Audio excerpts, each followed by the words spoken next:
Bienvenido una vez más a su programa Capilla de Fe.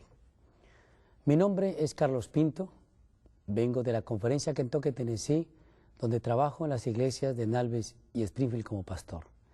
Les invito que antes de que abramos la Biblia, hagamos una oración para que Él sea el que ilumine el tema de esta hora.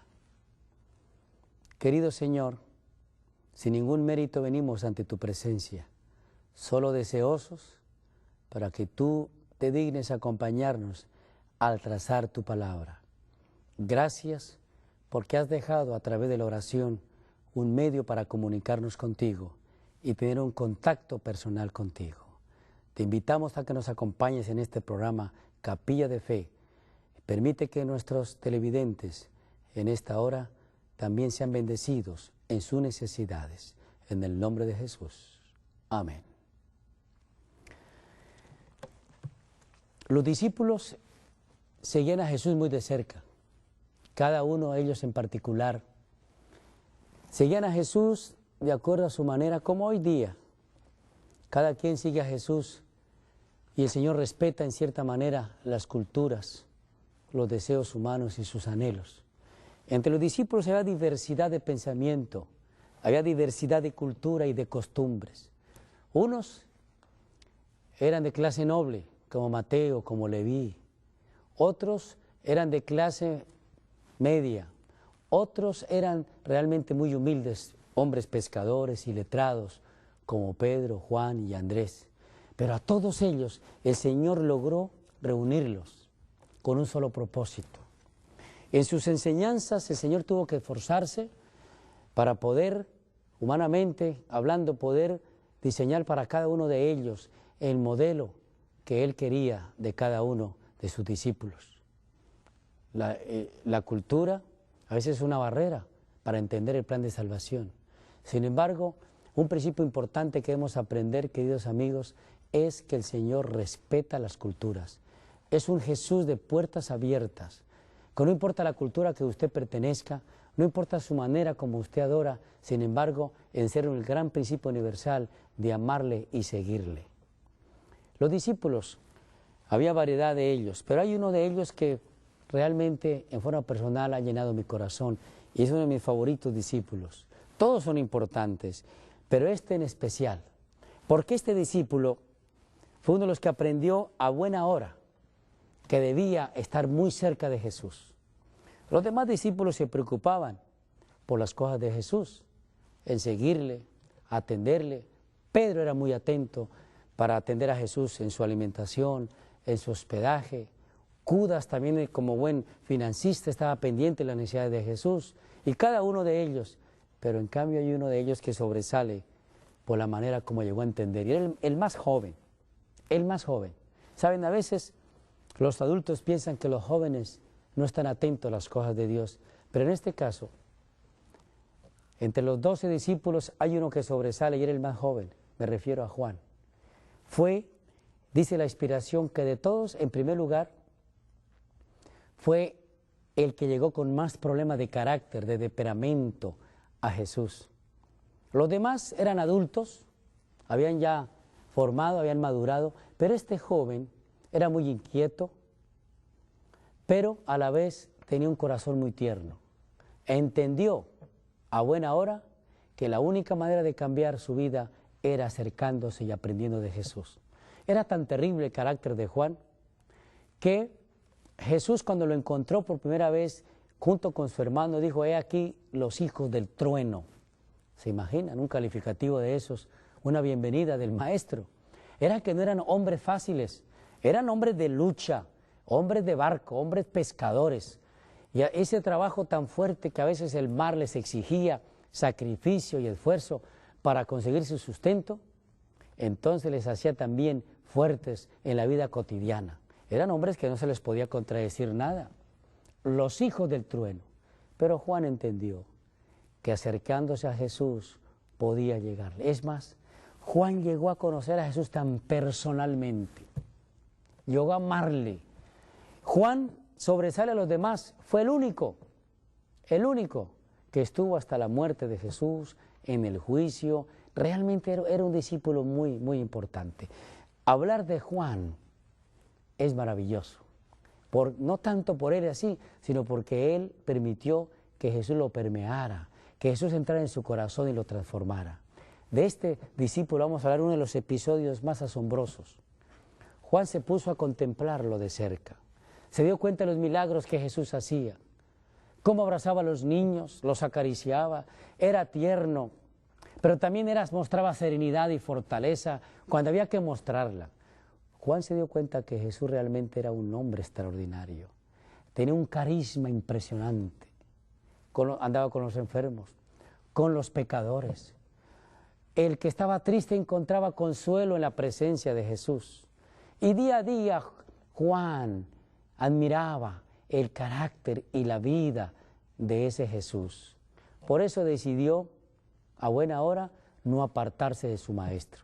Es más, cuando Jesús se sentaba a la mesa, Juan peleaba el puesto con Pedro y con Judas y siempre se recostaba en su pecho.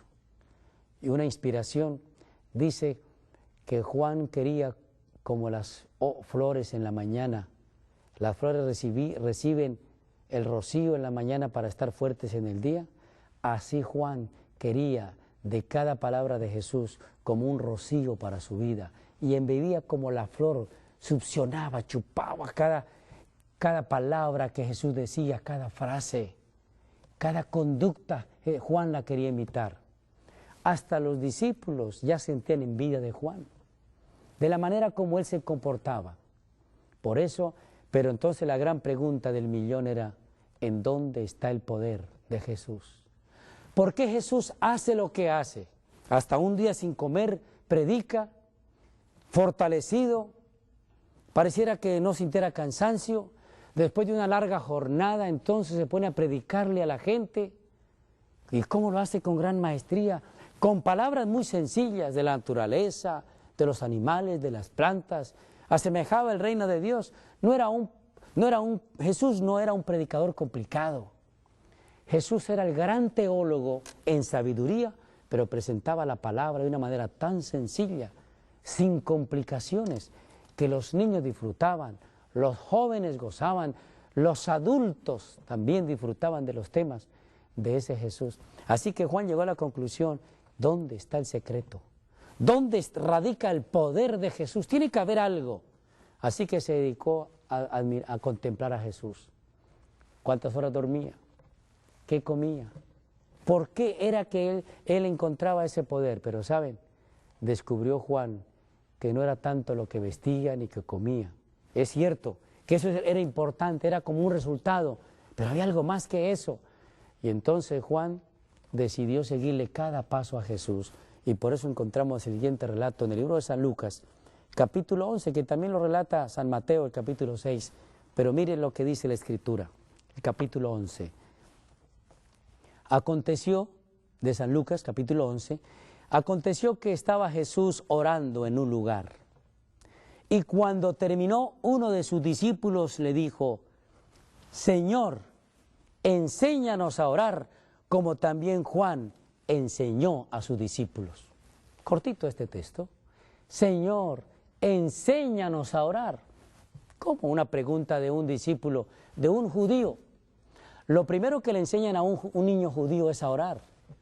¿Cómo este ahora, ya siendo adulta, pretende decirle al maestro que le enseñe a orar? ¿Por qué? ¿Saben? Me temo que muchos de ustedes les va a pasar lo mismo que a mí. Descubrimos, y ojalá que sea tiempo, que no sabemos orar. Quizá hemos orado tantas veces, tantas cosas le hemos dicho a Dios y descubrimos que no sabemos orar. Claro, no hay ninguna fórmula mágica para orar. Dios escucha nuestras plegarias, así seamos ignorantes para dirigirnos a Él. Sin embargo, este discípulo estaba interesado porque descubrió. Una noche se fue Jesús al huerto, allí estaba Juan siguiéndole. Los demás dormían, ahí está la diferencia. El discípulo que quiere imitar a Jesús no duerme tanto. Se acuesta tarde investigando la palabra de Dios, se levanta temprano para encontrarse con la fuente que es Jesús. Y ahí estaba Juan, siguiendo a Jesús al huerto. Esta noche pasó en vela, Juan estaba decidido a ver qué era lo que pasaba, dónde estaba el secreto. Entonces Jesús se postró esa noche, llegó el amanecer y ahí estaba Juan. Y ahora vio Juan algo importante, hermanos y amigos. Vio que el rostro de Jesús se iluminó. Fue bañado por el rocío del cielo y su rostro se iluminó. Ahora Juan concluye, ahí está el secreto de Jesús. El secreto de Jesús está en la comunicación con su Padre Celestial. El secreto de Jesús está en la oración. Queridos amigos, el poder de Jesús estuvo en la oración. No estuvo en el poder de Jesús porque Jesús no estudió en las universidades. Jesús fue instruido por su propio Padre Celestial como un ser humano, como un niño. Pero ¿saben? No son los títulos los que dan sabiduría. Ayudan un poco, dan cultura bíblica. Cuando se estudia un doctorado en teología, se da teoría, aprende teoría teológica, cultura bíblica, exégesis. Pero el poder del cielo solo se consigue en la medida que tengamos comunión con el Padre Celestial. El poder de Jesús no consistía en que era hijo de Dios, lejos. Porque si Jesús fuera más poderoso que nosotros solamente porque era hijo de Dios, entonces de nada sirve, cerremos y vámonos. Pero Jesús obró y fue poderoso en la medida que nosotros también podemos serlo. Las obras que Jesús hizo están al alcance de nosotros. La diferencia es, Jesús hizo lo que hizo porque oró. No hacemos lo que nosotros podemos hacer, lo que Jesús hizo, porque no oramos. No nos comunicamos con el Padre Celestial. Es que la oración es la fuente de poder, de gozo y de alegría. Por eso Jesús, cuando se paraba de la oración de su Padre, estaba en contacto con el Padre Celestial, con la fuente divina. ¿Cuánto haríamos? Como dice Ellen White, sería bueno que cada día dedicásemos una hora a la contemplación y a la comunicación con el Padre Celestial, con Jesús. Y especialmente dice que nos espaciemos en las escenas finales, en el Calvario, en la cruz, para que aprendamos humildad. De esa manera la comunión con Jesús. ¿Pero qué es oración? Ya entendimos que el poder de Jesús está en la oración. Jesús fue poderoso porque se comunicaba con su Padre Celestial. Es más, por eso Jesús le decía por nombre Nicodemo, Zaqueo, porque él ya se sabía los nombres, porque el Padre le revelaba. Si nosotros fuésemos fieles, el Padre nos revelaría nuestro camino, nuestro sendero, y no andaríamos a veces titubeando, buscando la voluntad de Dios, si pasáramos más tiempo de rodillas. La oración es el secreto del poder de Jesús, y también está a nuestro alcance. ¿Pero qué es la oración? Ellen White, esta escritora americana, en el libro Deseado de todas las gentes y en el camino a Cristo, plasma una frase acerca de lo que es la oración y la quiero compartir con ustedes. Dice ella, orar es el acto de abrir el corazón a Dios como a un amigo. Orar es el acto de abrir el corazón a Dios como a un amigo. Eso es toda la oración. La oración no es que usted tiene que estar repitiendo algunas fórmulas. Algunos usan el rezo, no hay mala intención en eso, pero el rezo, como su palabra dice, rezar es repetir lo que otros dijeron. Son oraciones compuestas, escritas por otras personas. No, la oración es algo espontáneo. Cuando tú hablas con tu amigo íntimo, con tu amiga de confianza, tú le cuentas en forma espontánea, sin condiciones, sin trabas, le cuenta su situación, le cuenta su problema, ¿verdad? Así es cuando usted se acerca a Jesús, simplemente cuéntele sus problemas en forma espontánea, lo que le pasa, de las cosas pequeñas, de las cosas grandes, porque Jesús está dispuesto y se interesa no solamente no está interesado en las cosas grandes de nosotros, en lo que vamos a estudiar, aún en las cosas pequeñas, aún en el dolor de una uña, de un dedo, en las cosas insignificantes. Él vela por las cosas grandes, también vela por las cosas pequeñas como el de una hormiga, Él vela por todo. No hay nada que suceda sino la voluntad divina. Ni un gorrión, ni un pajarillo cae a tierra sino la voluntad de Dios. Ni una hoja del árbol se mueve sino la voluntad de Dios. Por eso tenemos que acudir a Él. Él sabe de antemano lo que nosotros necesitamos. Pero saben, tenemos que acudir a Él. A Él le fascina como el amigo íntimo. Si tú tienes un amigo íntimo, ve que a Él le gusta que le contemos. Y se enoja cuando no le contamos nuestras cosas. A Jesús le interesan nuestros problemas. Así que lejos de ocultarle los problemas a Jesús, querido amigo, ahí donde estás, si estás pasando por momentos difíciles, si pareciera que estás allí enterrado en la arena movediza, sin salida, cuéntale tu problema a Jesús, exprésele a Él y Él está dispuesto a escucharnos. Y entonces, por eso hay que acercarnos a Él. Pero miren, aquí está, Señor, enséñanos a orar. ¿Será que nosotros no sabemos orar? Saben que Santiago tiene un texto interesante. Dice Santiago 4:3, vosotros, el versículo 2, codiciáis y no tenéis, matáis y ardéis en envidia, y no podéis alcanzar, combatís y lucháis, pero no tenéis lo que debéis, porque no pedís. Pedís y no recibís, porque pedís mal, para gastar en vuestros deleites. Así que dice que nosotros no sabemos pedir. Si pedimos, no sabemos pedir. ¿Saben una cosa? Muchas de nuestras oraciones, el Señor en su misericordia las acepta, pero a veces no están bien elaboradas. Miren, por ejemplo, un ejemplo nomás. Hay gente que pasa toda la noche orando.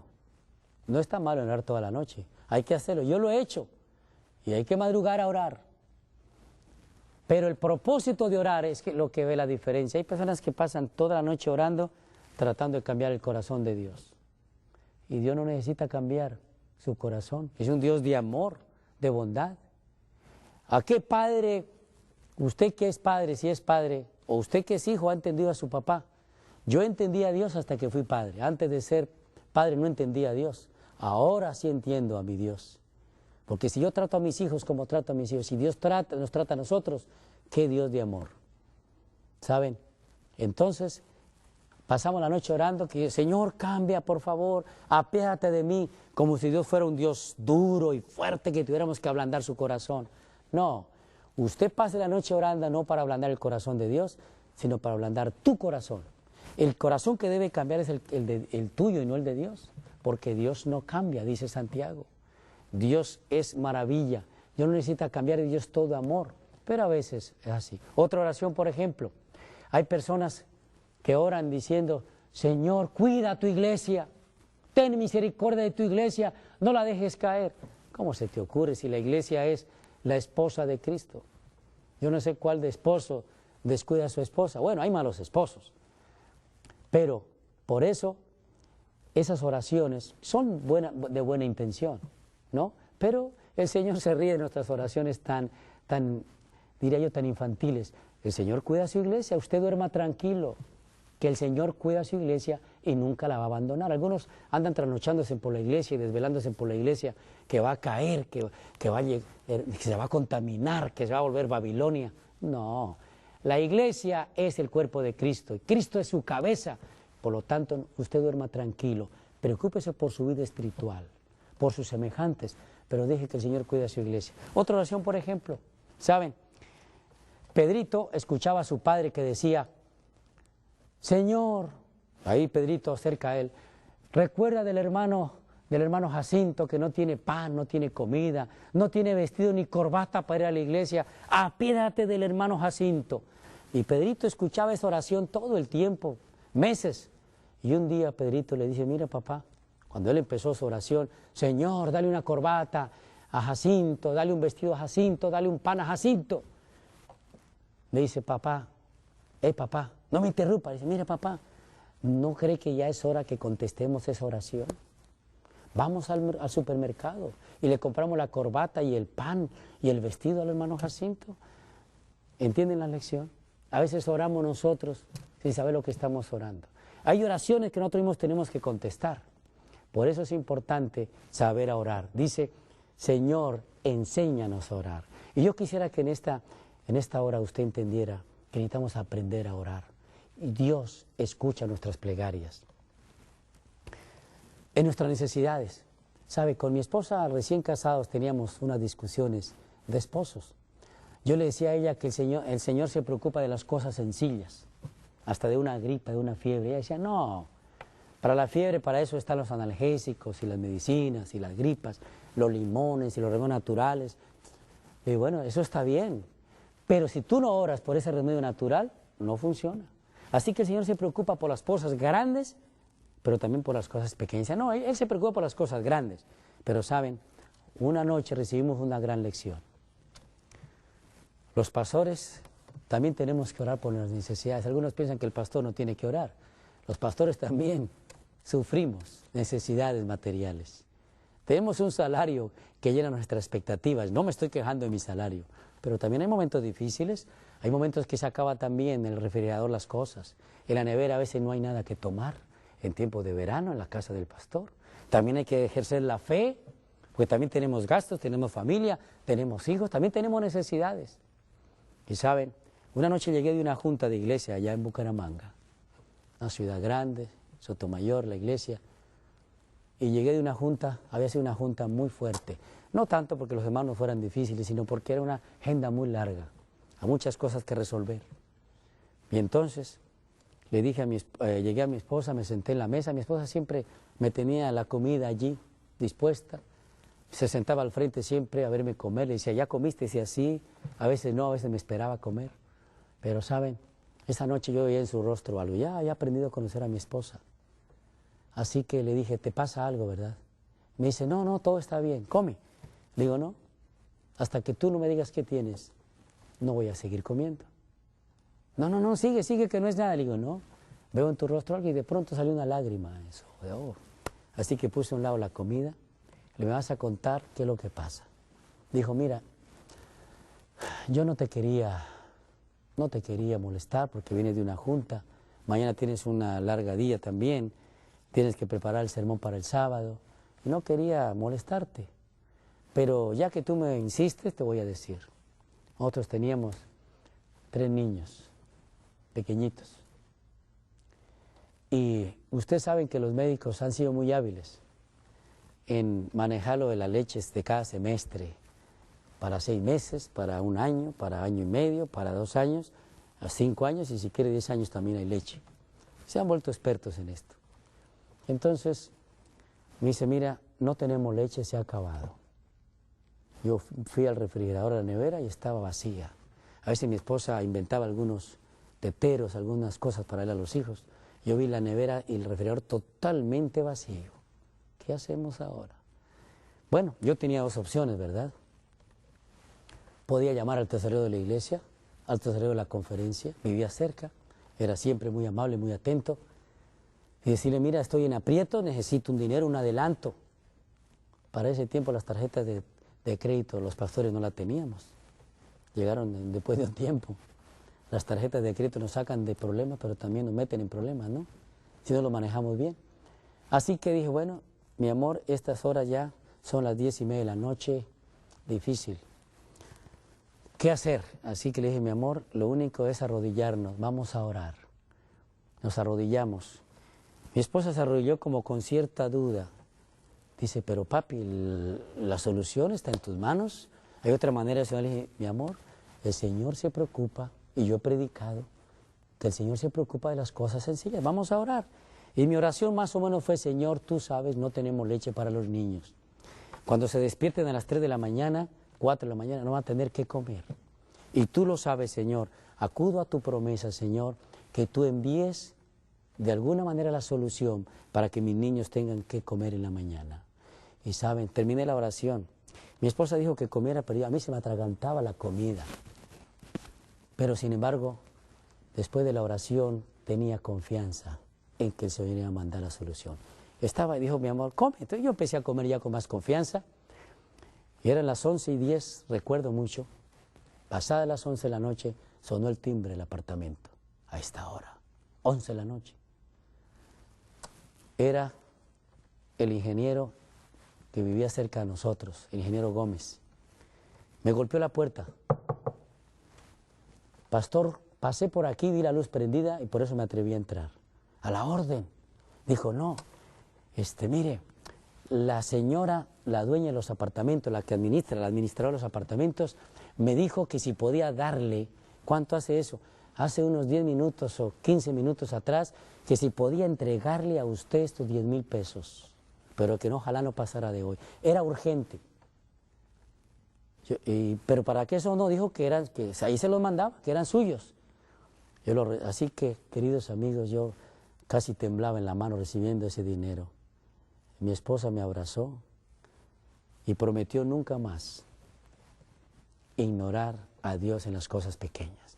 Me fui corriendo, claro, como buen cristiano saqué el diezmo de los 10,000 pesos. Le dije, mi amor, de aquí hay que sacar el diezmo, ¿verdad? Me fui para la farmacia, compré orgullosamente, no 3 ratos, no 3 tarros de leche, compré 6 tarros de leche y me sobró dinero. Me vine feliz, silbando. Esa noche sentía la presencia de Dios en mi vida y en mi hogar. Dios había contestado la plegaria. Al otro día me madrugué, casi no dormí, de la felicidad madrugué donde la administradora de los apartamentos, señora Clarisa, ¿usted me mandó anoche 10,000 pesos? Sí. ¿A qué hora se lo llevaron? No, sí, a buena hora. No, yo le pedí el favor al ingeniero que fuera hoy mismo, que lo vi pasar. Mire, llevo 6 meses con ese dinero suyo aquí. De un momento a otro vi pasar al ingeniero y me acordé que le debía a usted 10,000 pesos. Le dije, usted no me debe nada a mí. Dijo, ¿cómo no? ¿Usted no se acuerda hace 6 meses? Usted trajo aquí a otro pastor para que comprara un apartamento y lo compró. Y yo dije, en gratitud, algún día le voy a entregar 10,000 pesos al pastor Pinto de regalo por haber traído ese cliente. Yo ni lo sabía, pero Dios lo sabía y trajo los 10,000 pesos en el momento que lo necesitaba. No es coincidencia, a la hora y el momento. Jesús nos ama y quiere que nuestras oraciones, por eso la oración es, Señor, enséñame a orar. Y yo le invito para que tú ores a Jesús y le digas, Señor, enséñame a orar, quiero confiar más en ti, quiero hacer de la oración el medio de comunicación entre tú y mí. Gracias, querido Jesús. Gracias porque siempre das las necesidades a tus hijos y las suples. Gracias por enseñarnos a orar. En Jesús. Amén.